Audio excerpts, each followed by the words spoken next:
அனைவருக்கும் வணக்கம்ங்க. ஈரோடு மாவட்டத்தில் உள்ள மொடக்குறிச்சி ஒழுங்குமுறை விற்பனை கூடத்தில் 14/1/2026 அன்னைக்கு நடந்த கொப்பரை மறைமுக ஏலத்தில் மொத்த வரத்து 55 மூட்டை கொப்பரைங்க. அன்சல்ஃபர் கொப்பரை முதல் தரம் தரத்திற்கு ஏற்ற மாதிரி 1 கிலோ குறைந்தபட்சமாக ரூபாய் 269 முதல் அதிகபட்சமாக ரூபாய் 9 வரைக்கும்.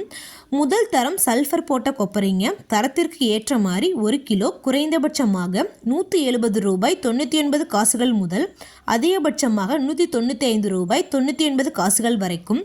இரண்டாம் தர கொப்பரை தரத்திற்கு ஏற்ற மாதிரி 1 கிலோ குறைந்தபட்சமாக ரூபாய் 189 முதல் அதிகபட்சமாக ரூபாய் 91 வரைக்கும் மறைமுக இடத்துல கொள்முதலாயிருக்குங்க. இது போன்ற பல விவசாய தகவல்களுக்கு AQSE குரூப் யூடியூப் சேனலை சப்ஸ்கிரைப் பண்ணிக்கோங்க. ஃபேஸ்புக்கில் பஞ்சாயத்து டேட்டா பேஜை ஃபாலோ பண்ண மறந்துடாதீங்க. நன்றி, வணக்கம்.